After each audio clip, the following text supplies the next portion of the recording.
नमस्कार, आपसे मेरा नाम है अशोक यादव एडवोकेट और मैं आप सभी के लिए लीगल एडवाइस से वीडियोस अपलोड करता हूं जो कि आप सब लोग लाइक करते हैं, पसंद करते हैं, शेयर करते हैं और सब्सक्राइब भी करते हैं। अब तक नहीं किया है तुरंत करिएगा और दूसरे लोगों तक भी इस जानकारी को जरूर शेयर करिएगा।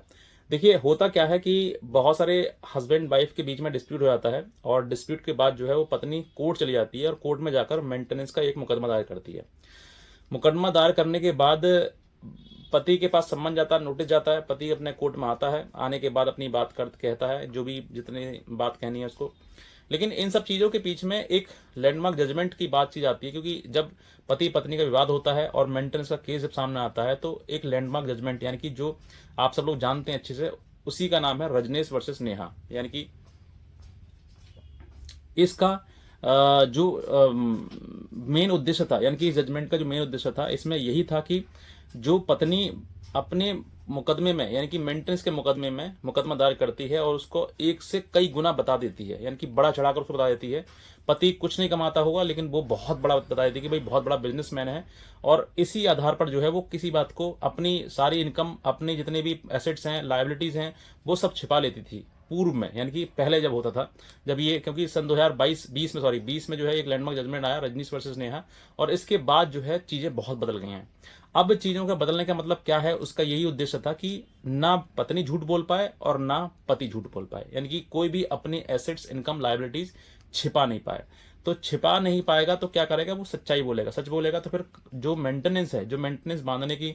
जो एक प्रक्रिया है, क्योंकि पत्नी को देना है मेंटेनेंस और नहीं देना है, ये सब कुछ तभी डिसाइड करेगा जब वो बात सच होगी। क्योंकि झूठ के आधार पर अगर चीजें बन जाती है, कोर्ट मेंटेनेंस बांध देता है और आपको लगता है कि भाई मेरे साथ न्याय नहीं हुआ, तो आप फिर आगे भागेंगे और आपको ये लगेगा कि मेरे साथ में अन्याय हो रहा है। तो इसी चीज को बंद करने के लिए ऑनरेबल सुप्रीम कोर्ट ने रजनीश वर्सेस नेहा का बहुत ही लैंडमार्क जजमेंट जो कि 2020 में आया था, और उसके बाद जो है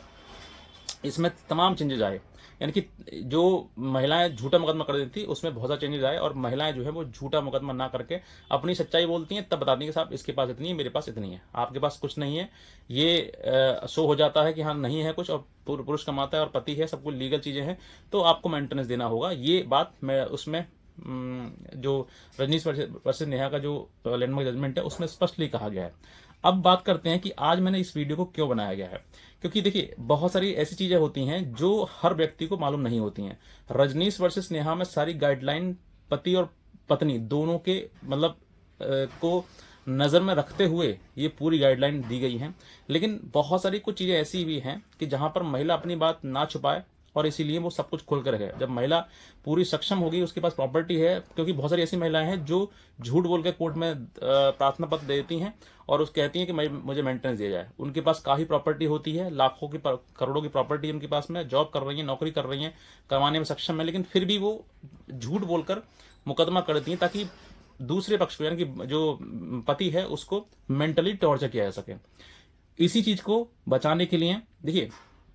रजनीश वर्सेस नेहा में एक बहुत बहुत ही स्पष्ट लाइन लिखी हुई है कि if wife is unable to maintain herself, यानी कि अगर वो मेंटेन करने में सक्षम नहीं है तो ऐसी महिला को मेंटेनेंस दिया जाएगा। और अगर महिला सक्षम है, सक्षम का मतलब कि वो अपने आप को मेंटेन कर सकती है, उसके पास प्रॉपर्टी है, उसके पास घर है, उसके पास एजुकेशन है अच्छी, उसके पास नौकरी है, तो फिर वो मेंटेन कर सकती है खुद को। और जब जो महिला मेंटेन कर सकती है तो फिर ऐसी पत्नी के लिए किसी प्रकार की कोई भी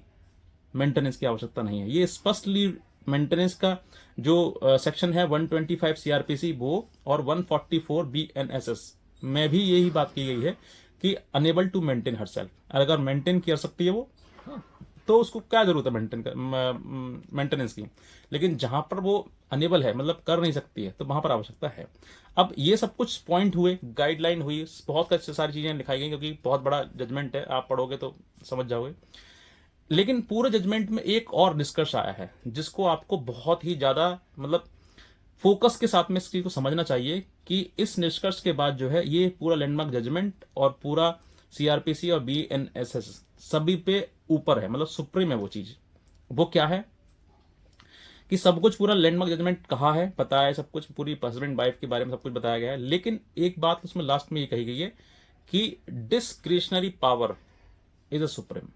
मतलब डिस्क्रिशनरी पावर को भी बताया गया है कि डिस्क्रिशनरी पावर जो है मतलब ऑनरेबल कोर्ट की जज की जज, तो उन्हीं के जो डिस्क्रिशनरी पावर है, क्योंकि हो सकता है कि सर्कमस्टांसेस कुछ अलग हों,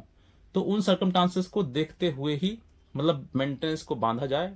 जाए या फिर ना बांधा जाए, ये भी डिस्क्रिशनरी पावर पर मतलब बेस्ड है। तो कहने का मतलब पूरा अगर सारांश में इस बात की कहूं कि जजेस जो होते हैं उनके ऊपर ये निर्धारित करता है कि किस पक्ष को कितना रिलीफ देना चाहिए, किस पक्ष को किस तरीके से मेंटेनेंस देना चाहिए या फिर नहीं देना चाहिए, वो लायबल है या फिर नहीं है, एसेट्स इनकम उस पास है या नहीं है, ये सर्कमस्टांस परिस्थिति उसी कोर्ट की डिसाइड करेंगे जिस कोर्ट में ये ट्रायल लड़ा जा रहा है। तो ये चीजें आपको समझनी है कि सबसे ऊपर क्या है, डिस्क्रिशनरी पावर। अगर जज साहब जो है वो आपके मतलब सच्चाई से आपके द्वारा कन्विंस हो जाते हैं, तो फिर वो डिस्क्रिशनरी पावर अपनी इस्तेमाल करते हुए आपको रिलीफ दे सकते हैं। तो ये बात सारी है, मतलब जो जजमेंट है उस जजमेंट में या फिर कही जाए कि डिस्क्रिशनरी पावर सबसे ज्यादा इंपॉर्टेंट है और उसी के आधार पर लास्ट में जजमेंट भी दिया जाता है। तो ये एक मतलब हस्बैंड के लिए हो या वाइफ के लिए, दोनों के लिए जरूरी है कि इस चीज को समझकर तभी आप आगे फर्दर गए। अगर आप मेंटेनेंस की हकदारी मतलब आप मेंटेनेंस करने को स्वयं को सक्षम हैं, आप जॉब करती हैं या फिर कर सकती हैं, पढ़ी लिखी अच्छी हैं, तो फिर वो करिए। मेंटेनेंस के आधार पर मत रहिए, जबरदस्ती का लिटिगेशन मत करिए, क्योंकि कानून में कहीं ना कहीं चीजें हैं, कानून जिंदा है। अगर आप गलत करेंगे तो गलत का परिणाम बाद में गलत ही आएगा। तो बस मैं इतना ही करना चाहूंगा, और अगर आप नए हैं तुरंत सब्सक्राइब कर लें चैनल के लिए और दूसरे लोगों तक जरूर शेयर करें। आज का वीडियो देखना आपसे बहुत धन्यवाद।